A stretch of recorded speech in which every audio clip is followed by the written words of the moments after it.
Welcome, everybody, to the Alaska Sustainable Energy Conference. And please welcome our host for the evening, as seen in the TV shows Better Call Saul, Entourage, Grey's Anatomy, Curb Your Enthusiasm, and the latest season of What We Do in the Shadows.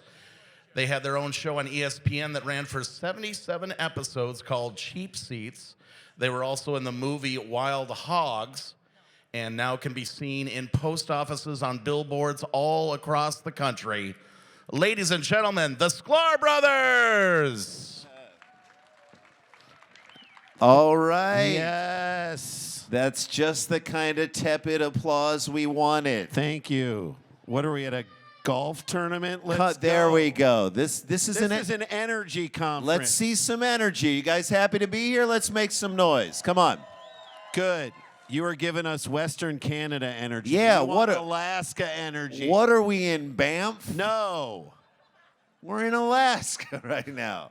By the way, great place to do comedy with like 15 feet in front of the audience, 25-foot ceilings. It's light outside. It's going to be light outside for the next 10 hours. Okay, That's good right. to know. We're very excited to be here in Alaska. We love Alaska. Everything we know about Alaska comes from watching the TV show Alone. Do you guys know that show, Alone? Do you guys know what that show is? Clap if you've seen it. A couple people.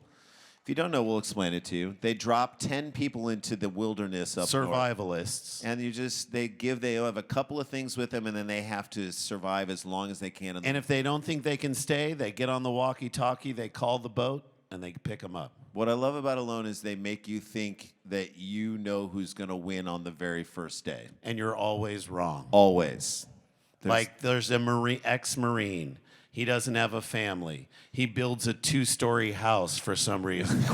Why do you need a garage? Why does he need a sunken bath? I don't know. Strange. He's hanging out and thinking he's already shot a moose from the boat. He's whittling a rocking chair out of the antlers. We're like, this guy's going to win. He's going to stay forever. He's going to stay forever. And then like 5 minutes in the first episode, a tear forms on his eye. And he's like, that squirrel reminds me of my dead brother. We're like, call the boat.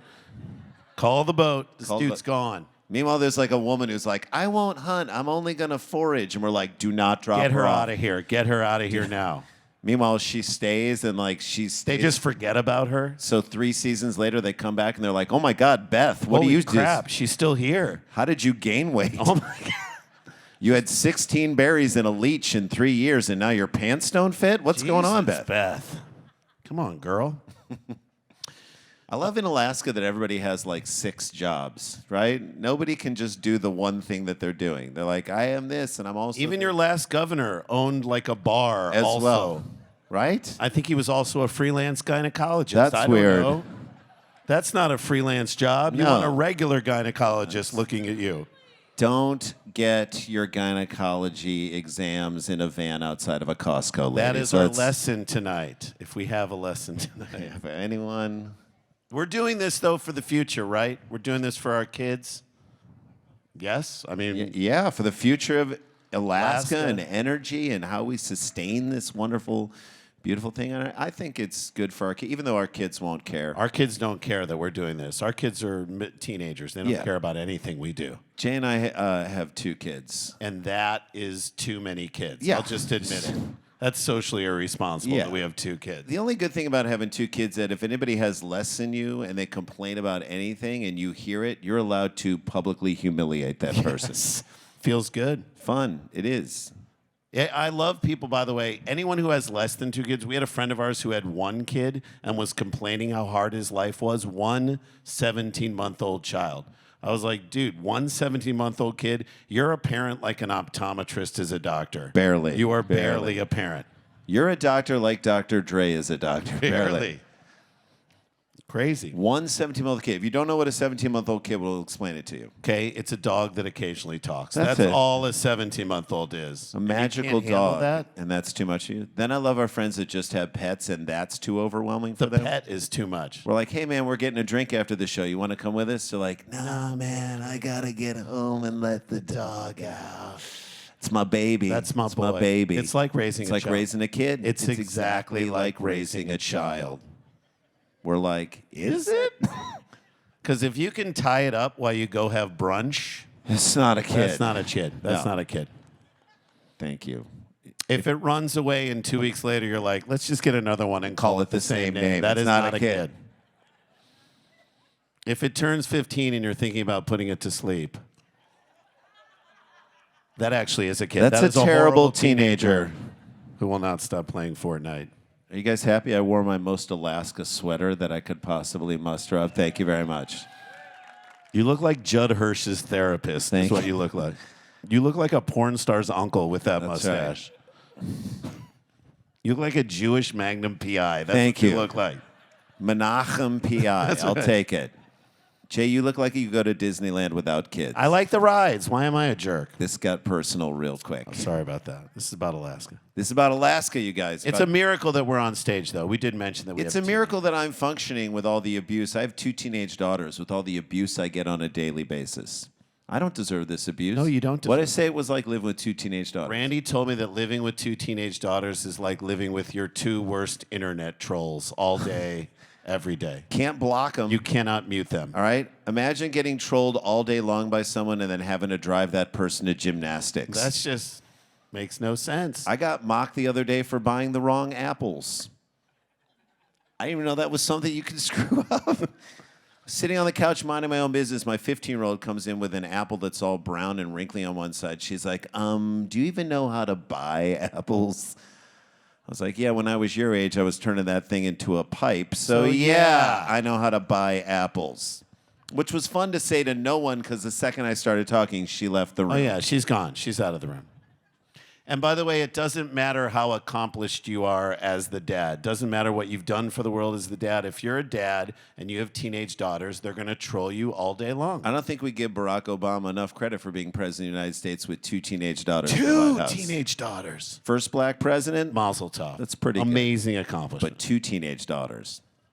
I feel like that's Obama's legacy. Am I wrong to say that? 2 teenage daughters? And remember when Obama went gray after 8 years? Everyone's like, "Oh, the presidency's so hard, so stressful." No, 2 teenage 2 daughters. teenage put the daughters gray. put the gray in that man's hair. Right? Think of a tough day for him. 15 hours a day trying to give everyone health care, trying to keep the world safe from terrorism, trying himself not to get assassinated. All he wants to do at the end of that day is just go upstairs and tell his daughters it's dinner time. That's it. That's all. Goes up, opens the door.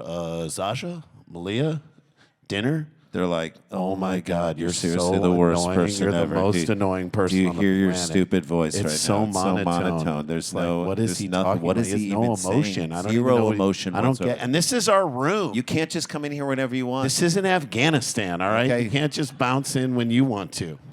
What do you even do? P.S. Nobody knows what, What do you you even Nobody do? knows what you do, dude. My friend's like, what does your dad do? I'm like, I don't know. I've never seen him do anything in the White House ever. It's like, what do I do? I kill Bin Laden. And you won't shut up about it. I know.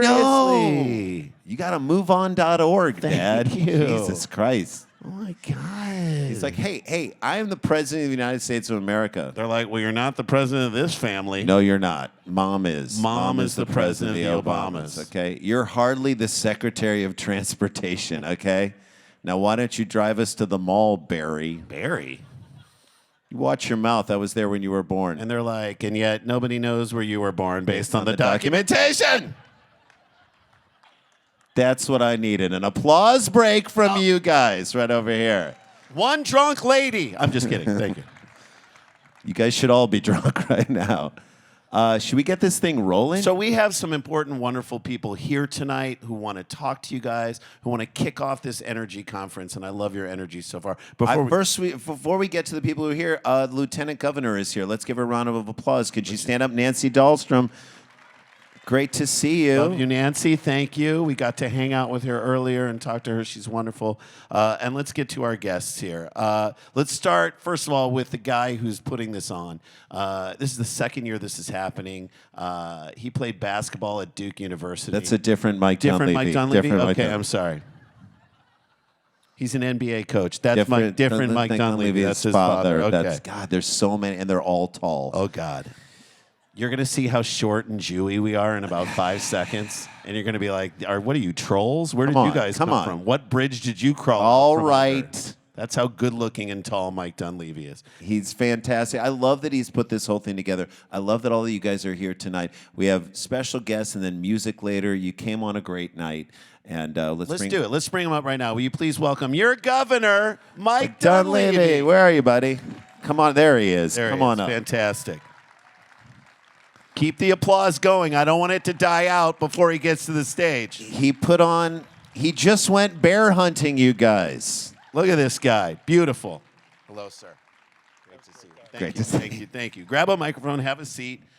We're so thrilled to be here and to be doing this with you. And, you know, I can just say this because we sat down and got to talk to you upstairs. And your enthusiasm for the state of Alaska is amazing. And I know that that is a journey that did not start last year. You've been here since when, 1983? 83, came up in 83, right out of college. And the reason you came to Alaska, why did you come here? To get away from a girlfriend. No, I'm kidding. Hey, See, he's funny why is he too. getting more laughs than us? Come I'm on, still hold okay on. with it. No, I just, I always love the outdoors, and this is the ultimate place. And I always tell people when I came up here, and I fell in love with with this great state, I'd have to live 8 lifetimes to do everything and see everything up here. It's just That's right. incredible. It's an incredible state. You were saying earlier that even as a governor, you're finding new places all the time as you come here, and you can't believe. First of all, this is the biggest state in the union. By far. Anyone from Texas? Anyone from Texas? Right We there. beat you. We got Sorry. you beat. We whooped you. I'm sorry. And such a diverse landscape. I mean, you have desert dunes and you have volcanoes. I mean, this is a really tremendous state, and obviously the environment is the star really here. How did you get the idea to put something like this together? This is the second year we're doing this conference. Like, what was the impetus for you to do that and do it now? You know, I've never been asked that question, but that's a great question, and I'll tell you exactly what happened because I remember it like it was yesterday. I flew into a town called Koyuk, where I became a teacher, was a teacher.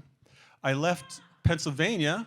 Where I think gas at that time was 64 cents a gallon. Mm-hmm. So I land in this small town, Inupiaq Eskimo folks, and gas is $2.25. That's gasoline. And I said, I don't know how they do it.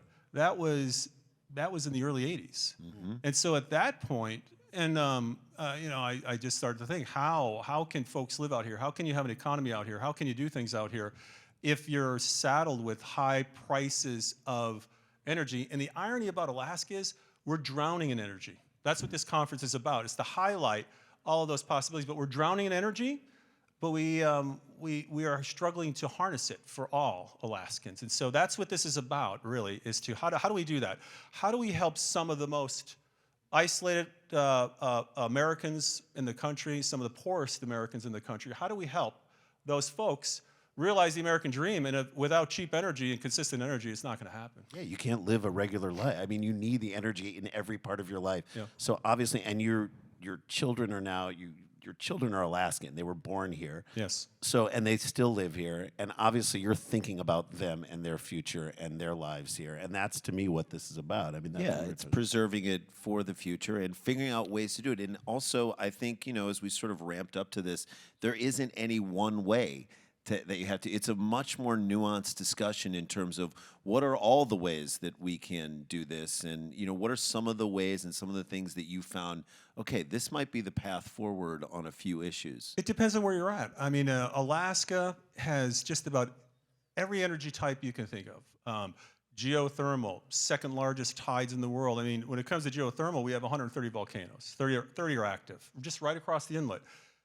Second largest tides in the world, just right here at the inlet. We're anchorages. Onshore wind, offshore wind. You know, people laughed at one time about solar, but the fact of the matter is, if you can provide 6 months, even if it's 6 months of cheap solar energy in a place where it's 70 cents a kilowatt hour because of diesel, you just cut that cost almost in half. That's right. And so biomass, Alaska, I think, is a great place for nukes as well, small nukes. So the list goes on, and it's just not one size that's going to fit all. We have a lot of microgrids. I think we lead the country, if not the world, in microgrids here in Alaska. And we don't wield in our power from any other state. We have to generate our own power. We have to transmit our own power. We have to distribute our own power. We're going to have to save through some type of storage our own power here in Alaska. We're truly on our own, and that's really the big motivation for me is, how do you create a state, a sovereign really, in the North Pacific, the Arctic, that can take care of itself? The virus taught myself and a lot of people a lot, and that is you can't rely on others to take care of yourself when something like that happens. And so my hope, my dream is that this conference provides investors throughout the world, innovators throughout the world, here in Alaska, the opportunity to come here in Alaska and not only try things out, but actually perfect things that will lower the cost of energy for some of the poorest of the poor and the rest of Alaskans as well. And as people who live in the lower 48, we can then look up here and say, oh, that's how they did it. That's a new way to do it. That's how this person reached across the aisle and said, hey, this is for everyone. Because I know you're probably getting heat from both sides, I'm sure, when you make decisions. That's a pun, right? Heat from both sides. We're going to take that heat and use Harness it to it. power. Thank you. Juno Same in the drunk winter. lady clapping over there. I love her. So I'm gonna quiz you guys real quick. Yeah, sure. What is California's state motto? Um, Oh boy. Seriously, bro, you're in my parking space? yeah. Anyone here in Alaska know what our motto is? North to the future. North to the It's future. one I of love the it. greatest. It's one of the best Great motto. mottos there is, right? Great motto. It's a great motto. And, you know, you talked about self-sufficiency. I mean, I am this close and will probably in the next year or so get solar panels put on my house in Los Angeles. Why? I want to get off of this dependence on the LA DWP because I want to be self-sufficient for those things. And again, if I can look to a place like Alaska and say, all right, look what they're doing up there. This is something that we can translate into other people's lives. You guys should be the leaders in all this. Yeah, I think we have some tremendous opportunity. I mean, you know, Alaska is when I say an all-in state, all forms of energy, consistent energy, sustainable energy, cheap energy. That's really the key. We have a goal. It's pretty aggressive, but 10 cents a kilowatt hour by 2030, and we're gonna do everything we can to get there. That's amazing because the two parts of the energy, yes, it's worth absolutely. applause. It's a great goal to have. Two components to the energy is the energy itself and the people who need to use it. So you can't forget about the people who have to pay for it and who have to use it. And it sounds like the goal of this is to find the best way to harness the most different types of using energy so that we're not damaging the world we live in and this beautiful Alaska that we have. Yeah, how much of that plays into it as well? You guys are so much. You come up to Alaska. How many people are from Alaska originally? Clap if you are. Okay, that's great. How many people came up to Alaska? Came up there. Okay, another significant amount. And right here, I mean, I'm assuming one of the major things was to come up and the sheer beauty of this place, the raw beauty. Nobody wants that to diminish that in any way, shape. There's a level of preserving that too. To be fair, though, I have to say that Alaska has always done a very good job in taking care of Alaska. And there's kind of a bit of a fallacy. Folks outside believe that they need to help us take care of the state. You know, we're a state that decided a while ago never to flare our gas. You know, use the gas, recycle the gas. No matter where you look, if you go on the North Slope, you guys should go up there and do a show, by the way. Sure. You'll have a lot of material. I'm sure we'd crush But house. you go up there, even an oil pan underneath the truck will have an absorbent pad underneath it because we don't want to spoil the environment. And so, again, we do that. We probably do that, and it's interesting. We probably do that better in most places in the world. And that's one of the things that we're going to talk to investors about is, if you want to invest in a place that takes care of the environment, it's Alaska. If you want to invest in a place that doesn't employ child labor, it's Alaska. If you want to invest in a place that doesn't prop up dictators, it's Alaska. Alaska checks off all the boxes because we've always done this. It's part of our Statehood Act, our Constitution, and so what we really want to do is just make sure the world understands what Alaska is. It's, like I said, it's just not a pretty face. It's a place to do business. It's a place to invest. They've often said that about Jason. He's They not have. just a pretty face. That's a compliment for you. which 'cause is we're- also a compliment 'cause to we're me. twins. That's yes, I agree with it. Well, should we bring our other guests into this conversation? Shall we do that? Would you like to? Yeah, Okay, absolutely. we're going to bring out just a fantastic person, someone who is, you know, I mean, we spent a few minutes with her, and just her magnetism is amazing. You all know her. Would you please welcome Erin Brockovich? Where are you? Come on up. Come on up. I could list all your credits, but you know what? They made a movie about her. Let's go. I love She you, loves Erin. you, Erin. Thank you for being here, Erin Brockovich. Erin Brockovich. Thanks for coming, Erin. Nice to see you guys. So good to You see you. too. Do we have a microphone? She does, next in her to you? chair. Okay, She can- wonderful.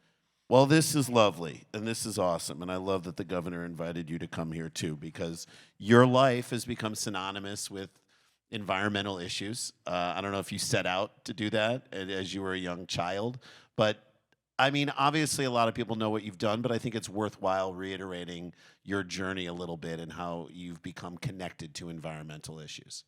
Oh my gosh. Well, first of all, Governor, thank you for having me out. I really appreciate it. And hi, Alaska. This is my first trip here. Yeah. And so far, I could tell you I'll be back. How about Yes. that? Good. So, oh my gosh. Well, look, I was born and raised in Lawrence, Kansas. And so I grew up in the environment, and that is often where I found myself comfortable and happy. I love the wheat fields. I was raised by an engineer and a journalist. My dad was actually the one that taught me about the greatest gifts that we have is our land, our air, our water, and the health of our families. He was a mechanical engineer, and he built and designed and ran the pipelines for Texaco. And he would always be out in the environment with me, telling me little things and things that would work together or things that wouldn't, but just gave me the greatest appreciation for the most valuable assets that every single one of us has. And that's where we always need to have a good open conversation. And that is about the land, the air, and the water, everything that we all need to survive. So Agreed. And that's where it comes from. That is beautiful and also so interesting, and it dovetails into what the governor was talking about, I think, which is this notion that your father worked for Texaco, the oil pipeline, that people might, you know, we're in this moment in the world, as you guys I'm sure all know, that we're in this thing where someone says a buzzword that you don't like and then you want to turn off the channel. So this is a good nuanced conversation and a great place to start.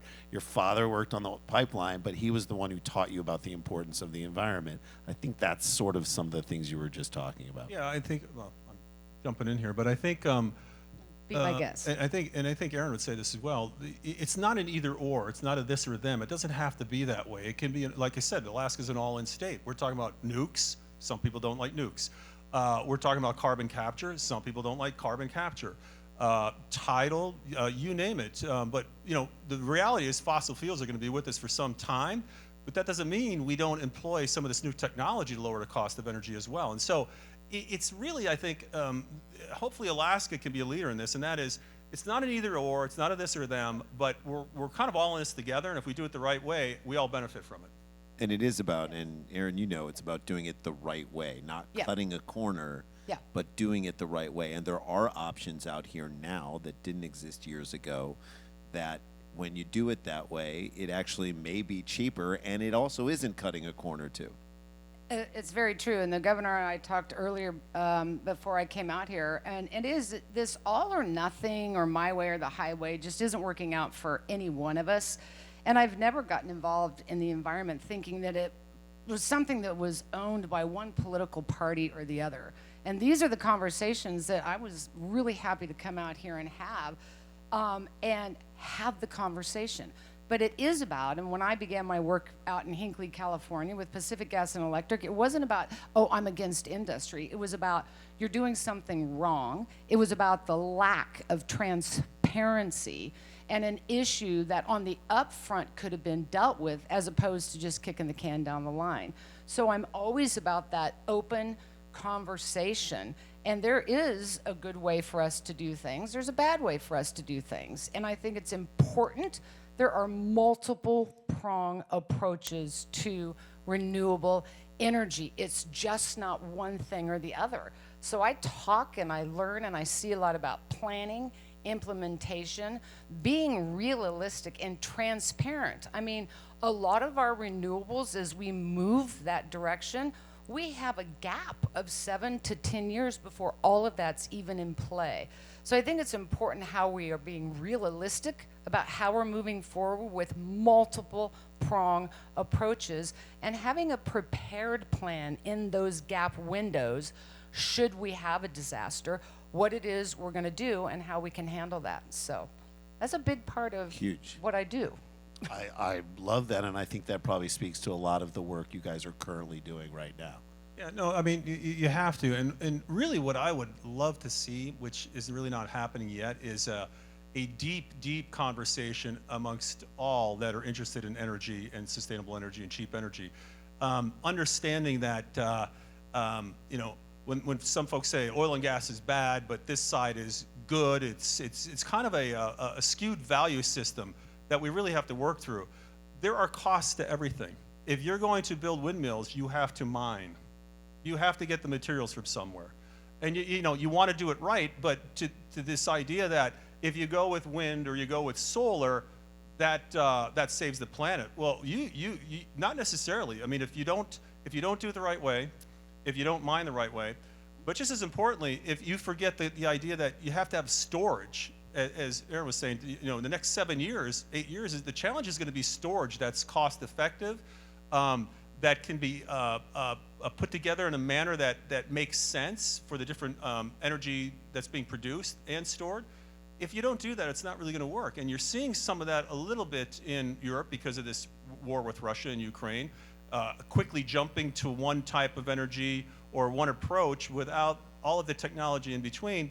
It's problematic. The other thing that we need is the ability to permit quickly.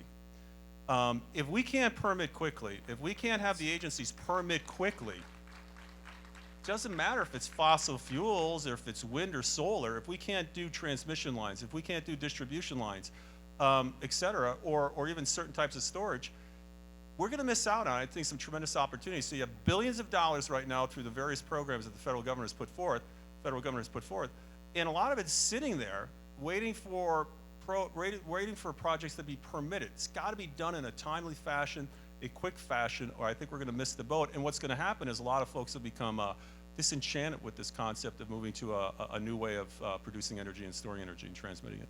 Well, I mean, it's interesting that you say that because, you know, Erin, you talked about the planning of it is so, and you've seen it. It's so important to have that plan in place. And, you know, we're up here in Alaska. We live in California. We just had the most rain that we've had in a long time. We had snowpack on top of the mountains, which is the greatest thing ever because it releases the water later. But without a plan in place to store that water and use that water, it just runs off and straight to the ocean, and it's a waste.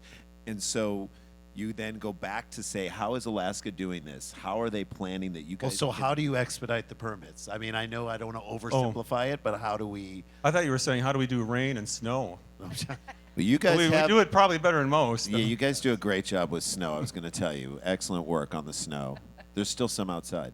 Well, I mean, the permitting process, you know, the current administration, the Biden administration, I believe, is somewhat held hostage by their own administration, their own agencies, right? You have deep states in all forms of government. It's just the reality. So the urgency somehow has to cut through that bureaucracy. The urgency to get more transmission lines permitted, to get more distribution, more storage of different types. It's just, you know, Congress I think is working on some things now with Senator Manchin and others to try and cut through that, but fossil fuel, oil, gas is not going to get permitted. Your renewables are not going to get permitted. And like I said, probably the biggest concern I think for this administration should be all this money that was put forth. If you don't get the permits, a lot of that money is going to be eaten up in inflation just sitting there. And by the time you get to this, some of the technologies you were banking on may no longer be appropriate for what you want to do. So this stuff has got to be cut down, not 10 years, 12 years, 15 years. But it's got to be cut down to just 3 or 4 years, 5 years at the most. Yeah, very good stuff. Agreed.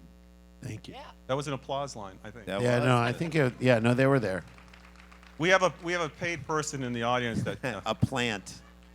Which, by the way, plants are very good for the environment. Thank you, too, Randy. Thank you for adding that. So, Erin, like first of all, I want to know, like, when you were asked to come up here and talk about, you know, the environment with a Republican governor. I don't know if you're a Republican or Democrat. I actually don't know. It's a good thing. I'm a Republican. I know you're a Republican. I don't even know who our brother is. No, but I think we were talking about why these discussions have to start happening more and more. And obviously it's important to have it here, but I'm sensing that you're wanting to have these conversations on a national level and to have them in public so that people start to have an awareness and it goes away from this polarized Twitter debate and into, as we say, IRL, in real life. That's a chance for us to actually hear both sides where we're not shouting at each other from a keyboard. I mean, you've seen Oh, that. no. And I was glad to be here. And when Governor called and asked, I was like, why? I mean, kind of to your point. Yeah. Because everyone has an idea what they think I am or I'm not politically. And I'm not going to define myself by one party or the other. I think I'm more purple. And I'll stand with what is good for all of us. Yeah. And that's really important. Now, I've had a unique opportunity over 30 years to be a person down on the ground and see what can go wrong in industry. Unfortunately, Pacific Gas and Electric, I've followed for 30 years, and I think there's plenty of room for corporate models to change. I think that all of us want to move forward into renewables and a better, safer, cleaner, healthier environment. It's ridiculous to think one side of the aisle does or doesn't want that. So over the years, I ended up writing during COVID, Superman's not coming. And I think that there's this idea, and I've learned in these communities, that some magical thing's going to come in and fix things for us, when nothing could be further from the truth. What I think has been missing is courage of politicians to step out, even if it's not always something within their party line, to do the right thing by everybody. And that we as people, whether we got comfortable or complacent, we can make these changes. We can do it safely. We can do it protecting the planet. All of us can see that things are changing. You can label it whatever you want. Things are changing. But we are, as a people, and again, I'm not going to define myself right or left, that can implement multiple prong approaches. The door is wide open for companies to come in here and all of us work together for the future of all of us and helping this planet out. It gives us the resources we need to become this society that we've become. And I think it's time for us to get together and do the right thing by as we move forward into more and different renewable and other energy sources. And it's important that we are able to have this conversation no matter what side of the aisle you're on. It's what the people want. I mean, as people, I mean, we are constituents. That's who Randy and I are. And we are comedians who travel around the country, talk to tons of people, all different types of people. And it's almost like what you're saying and what you're saying is that we're parents as well. So like when my kids don't want to go to bed at 10 o'clock at night, I'm like, go to bed. You're gonna feel better tomorrow when you get a good night's sleep. You're almost saying, I know what's good for you right now, and please let me push this out here and connect with all these dots so that I know you guys don't want to be spending your time arguing. You want to be spending your time fixing and dealing with what our problems that we're dealing with, right? Yeah, look, we all know what's best for us. We all know what we need to do. So it's interesting when we first talked about this concept, my staff and myself. I said, we need to put Alaska on the map because we have so much energy potential, and we really need to come up with some ways to lower the cost of energy for our folks that live here in Alaska. We're an oil giant, right? In 1989, 1990, we were producing 2 million barrels per day. We're a super giant here in Alaska. We have copious amounts of gas. That's all good. I mean, from my perspective, we just had the Willow project advanced by the Biden administration, and I thank them for that. The point I'm trying to make is you got to be able to have these conversations. So when we put this conference together the first year, we had the conversations internally. Well, this is going to look like it's a Republican conference, or this is going to look like it's this conference. I said, no, we want a conference in which we talk about energy. We want a conference in which we talk about storage, distribution. We want those discussions that Facebook and Instagram and TikTok is kind of screwed up for all of us. We want to be able to sit down like we once did years before that and be able to have a conversation. What works? What makes sense? And so when I'm in this conference, I don't ask people what party they're from or where they are on the political spectrum. I get excited when I hear about sand batteries. My staff will say, "Oh God, here he goes again," because I'm texting them at 3 in the morning on sand batteries. People will get excited about all kinds of storage. I get excited about generation. Solving problems is not a Democrat and it's not a Republican. It's truly solving problems, and that's the promise of this conference. That's what this is all about. Remember our motto? What's our motto? North to the North future. to the future. See, I remember they don't it. know California's motto. California it's too damn hot in here, right? Is that? But the whole idea here is it's all about having a dialogue, sharing ideas, thinking things through, solving problems. That's right. So that's what this is about. So what's interesting, and if you've seen, I'm sure many people saw the movie that is her name, Erin Brockovich. You guys all saw that movie. By the way, Julia Roberts plays you in the movie. Who plays Randy and I in the movie about our lives? And if you say the Olsen twins, I'm walking out. We're out of here. Yeah, that's a setup question. Ed Masry did that to me as well. Yeah. He used to always ask, who do you think should play you? Yeah. I thought it should be Goldie Hawn. I'm Yeah, fun, people. that's right. People don't realize I'm actually fun. She was. I'm not always serious and, out there causing troubles. So Ed had always said he didn't care who it was as long as it's not Julia Roberts. And this is true. So when I got the phone call, it was her. I couldn't call Ed fast enough. And I was like, "Neener, neener, neener, guess who it is?" And he's like, "No."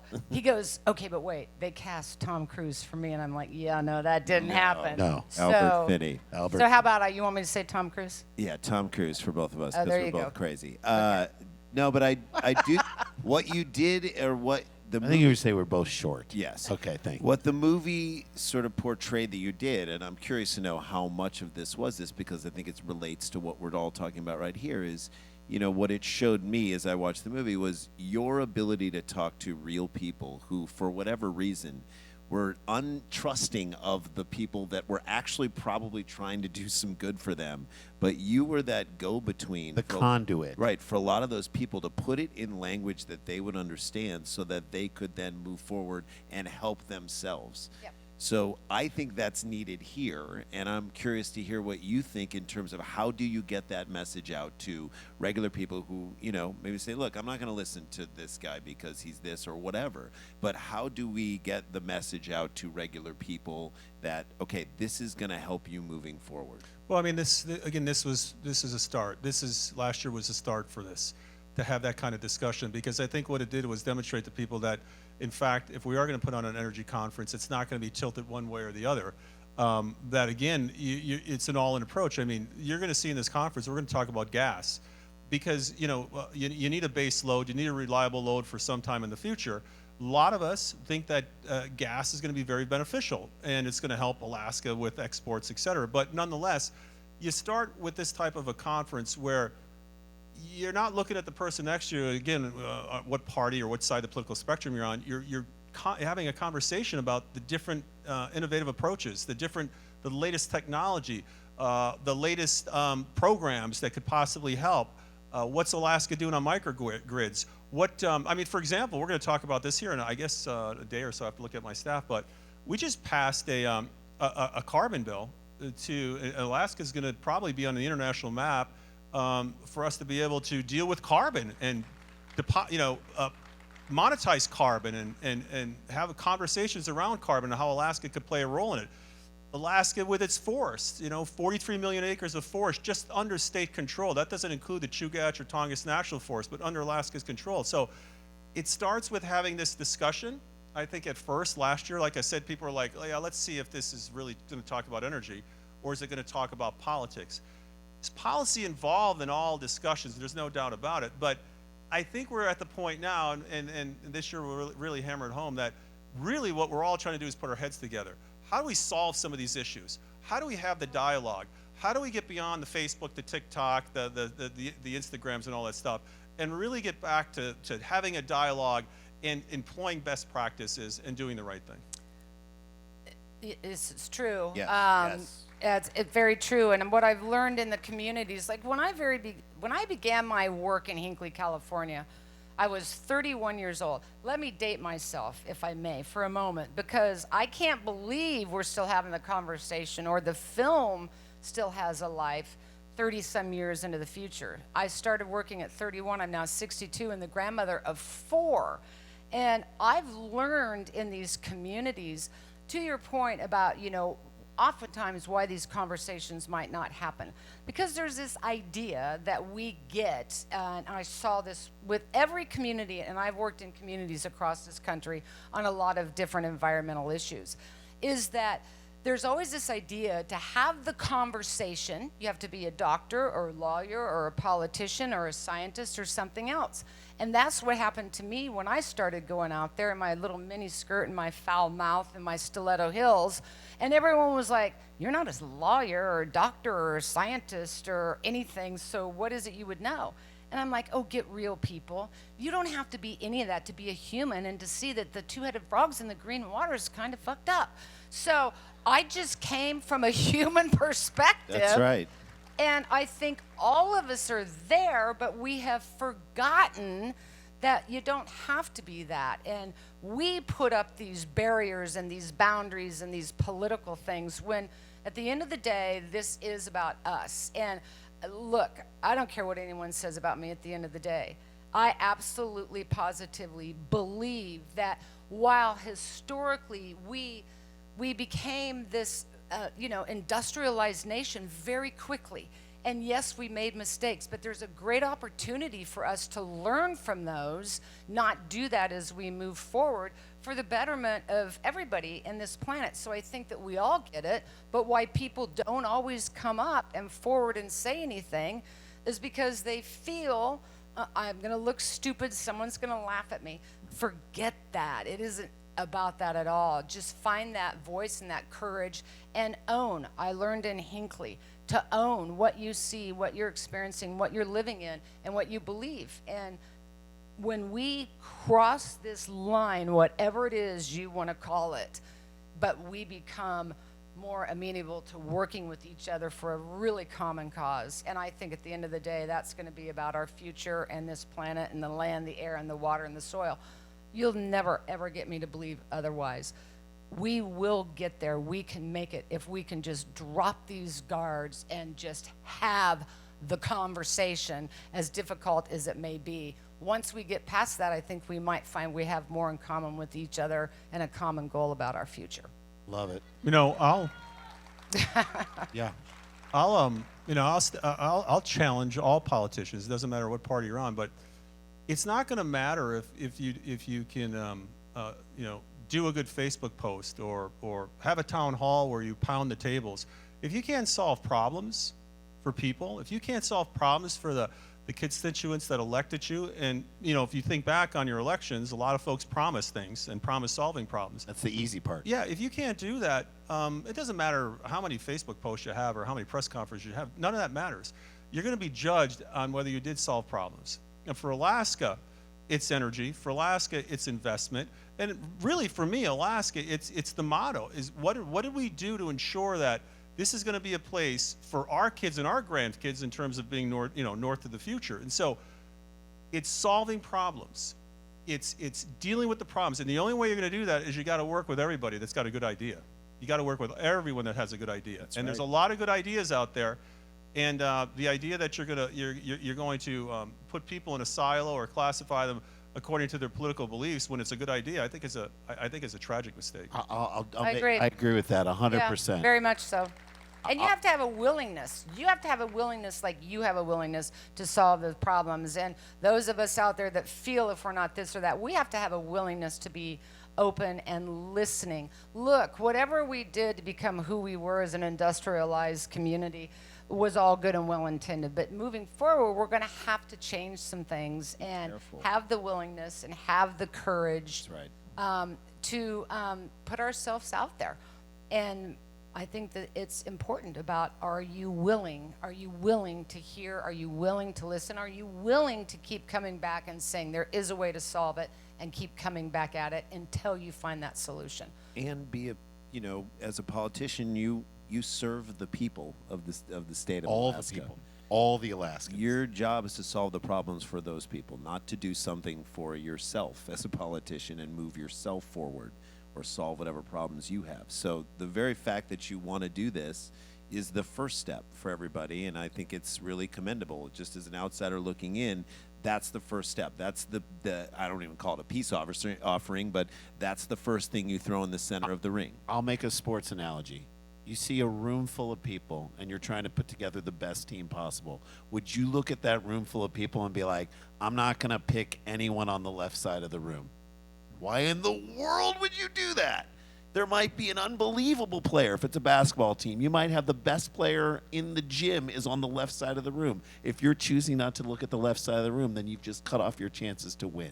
And if this is a team, and this is, and I do believe, I get that feeling here in Alaska. Randy and I say people come to Alaska because they want to be part of something that is almost like a family. Like Alaska feels like a family, this population, and it really does. It really feels like a family because most people want to be left alone. That's true. So And most dinners are dysfunctional, but that's right. And No, a but lot of it- people are just we- like to be naked on their own property, but are we wrong to say that? I mean, are these bizarre observations? No, I think we pretty much know each other in the audience here. But does that make sense? And I think you're doing that, and I think that's what you're saying, and we are kind of touching on it again and again because it's a shame that feels like a novel idea right now. Well, I agree with you. And, for me, Alaska is kind of I always use the term American so much more because the dream, the American dream is alive and well and can be alive and well here in Alaska. And that was the promise of Alaska. That's why Alaska was, the United States possessed Alaska from the Russians, was the idea that not only would it be a storehouse in its location on the globe, but those resources, those qualities would enhance the lives of Americans. And really, it's about enhancing the lives of Alaskans. I really do think when people talk about, can you mine in Alaska without ruining? Can you do this in Alaska without ruining it? It's not an either or. We've demonstrated, we'll continue to demonstrate, we can do both. We can do both. And, certain limitations that are imposed politically or certain limitations that are imposed because of certain groups don't necessarily serve the greater good for not just Alaskans, but Americans. And so, again, it is like a family. I probably know more than half of these folks here, and we've agreed on many things, and we've disagreed on some things. But they're here today because this is one thing we agree on, that we have got to come up with ways to produce energy and, once again, distribute energy, especially for the poorest of the poor. Because if you've got wealth, if you've got money, energy is less of an issue. But if you're a single mom with 3 kids, and you're trying to make a go of it, and you can't afford oil, or fuel oil, or you can't afford an electric bill, that's a problem. And like I said, I saw that in the early 80s when I went out to a terrific town, Koyuk, Alaska, where people were paying $2.25 a gallon back then, and I said, I don't know how they could do it. And so that issue haunted me for some time, and now that I'm in a position to do something about it, I'm going to do everything I can to try and help. I love that. No. I love $20. I love it. And so my question for you, I have a crazy question to ask you. Without any hurdles or any things that are in your way, I want you to just picture 4 years from now, just 4 years in the future. If everything goes exactly the way you want it to go, you get to implement everything that you can. What does it look like? What does that look like? I think we need to say the things we want out loud in the world, and then maybe they will come true. But you have to vocalize that in some way. So 4 years? Okay. Give me 4 years. Give me 2 years. Whatever works for you. But tell me what is in a perfect scenario. Everything happens the way you want it to. Yeah, happen. give me 2 minutes. So we monetize our great gas resources on the slope for the purpose of not only a base load for Alaska, but for our Asian allies. Alaska pioneered LNG export. I don't think most people know that, in 1969. We were the first state to do it. We helped Japan at the time when they needed help. We had gas in Cook Inlet that's kind of running out, but we have tremendous resources on the slope. I would like to see that occur, and we've got some special people here at this conference that are helping with that as well. That's one. But I also want to be able to, and our team is working on this, we have an energy task force that is going to map out every community in Alaska. What are the energy resources specific to that locale? Do they have wind speeds, consistent wind speeds that we could put wind power there? Do they have certain solar days that will work well for solar panels? Do they have hydro? Can we capitalize on our geothermal? Can we capitalize on our tidal? I want to be able to come up with a plan for every community with the communities so that in the next 4 years we are implementing that plan. And so what I refer to as the yoke of high costs of imported diesel to run diesel generators is no longer a factor. That folks, especially in rural Alaska, and here on the rail belt, but especially in rural Alaska, can realize the American dream, and that is they don't have to pay 40 cents or 30 cents or 50 cents a kilowatt hour. They can then use that money for other things. And so that's really the dream, implementing a multi-year plan to get us down to 10 cents a kilowatt hour by 2030 is the goal. Hey, let me just say one thing. There was a president in the early 60s that said we're going to send people to the moon. People laughed at him. That's right. By the end of the decade, we sent people to the moon by the end of the decade. We can solve this energy issue here in Alaska, and I think in this country. You're saying 7 years and that's going to happen. We're going to do everything we can. I Yes. love it. You got to say it out loud. You just have to say it 7 out loud, years. right, Erin? You got to say it out loud if you want to believe in it. You do. 'Cause you faced odds when you were building that case and talking to people. There were probably moments where you were like, I don't know if this comes together. I don't know if this works. You have to say it out loud and believe You it do, yourself. and you have to be realistic. If you're not going to meet a goal, just say it. Part of the problem becomes you can set a goal if you don't meet it or if you're off and you don't say anything about it. This is where people start losing trust or believe that it will or won't happen. I'm going to say we got a 7 to 10 year gap window as we move forward. And again, I think for me, what's so important in this conversation, what I would like to see moving forward is we have to look at our infrastructures.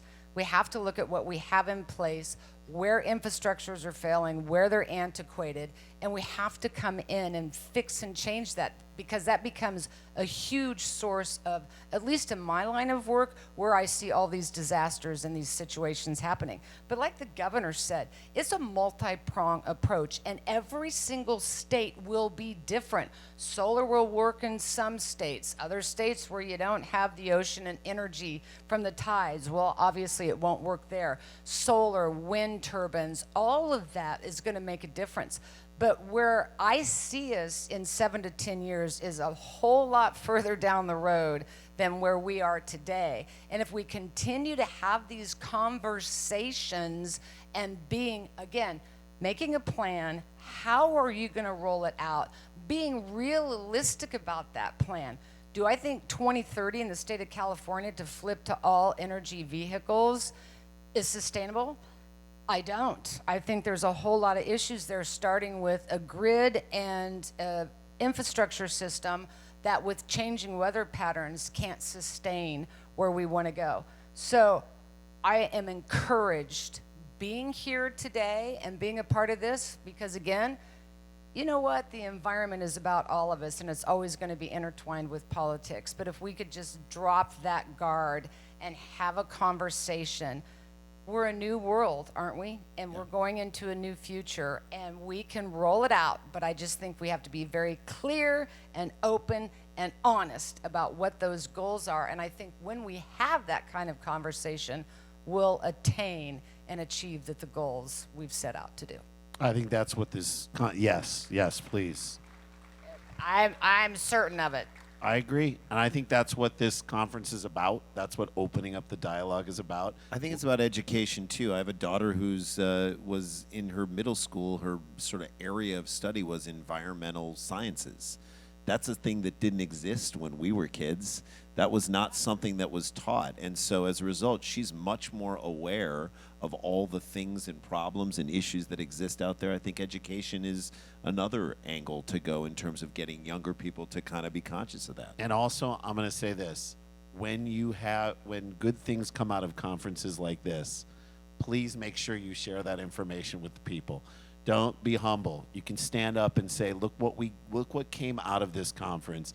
I'm just going to say that as someone who wants to hear, as the people. The people want to hear that progress is being made, especially in a conference like this. I mean, it is interesting that we have a red state Republican governor reaching out to all different types of people, all using all different types of energy, trying to create like you said, a multi-pronged approach to solve our problems. That's what we're trying to do here. Yeah, I think we're kind of lucky here in Alaska because it is the largest state. I say that a lot, especially to my friends in Texas. It's the biggest. Size matters. But I will You laughed walk too hard away. at that, Erin. You laughed too Jeez. hard at that. No, I'm serious. I will now forever remember Alaska for that reason. Size matters. but it's a small population. You got people here from the Aleutian chain. You got people here from Northwest Arctic up by Kotzebue and Barrow. You got people from Southeast Alaska, and we know each other. It's like we're neighbors, literally. It's a strange situation in Alaska, and I think it's a great situation. But in terms of getting the message out, you got a lot of folks here from tribes, from utilities, from the university, from all walks of life, all businesses. You've got oil and gas here. You've got folks that represent nuclear possibilities. This conference and these discussions will get that information out, and there'll be discussions that will continue well beyond this conference. As a matter of fact, we'll be getting input here this summer on building next year's conference. You know, what we can do better, but also what are some of the new technologies. And so this is not a one-off. I think last year people thought it was a one-off. This I hope continues well beyond my next 3 years, because I think if it does, Alaska, like we said, it could be a model for the world in many respects. Great. That's it, and that's a great way. If there's anything else to add, if not, I think this has just been a fantastic discussion. Thank you, Governor Dunleavy. Thank you, Erin Brockovich. Thank you Thank guys, you. huh? Thank How about you. it? Have a great conference. Thank you for inviting us to be a part of this. This is so much fun. Happy to be here. We got some music. We're going to take a quick break to reset the stage, grab a drink, hang out, and then our friend, he's fantastic, Greg Wayne Boyd, is going to sing for you guys. Winner from The Voice. That's I know. right. You know The Voice. You know The Voice, and he'll be on it tomorrow night, and tomorrow. you guys get to see him here. So thank you guys. We're the Sklar Brothers. Thanks so much. We are happy that you guys are here. Thanks.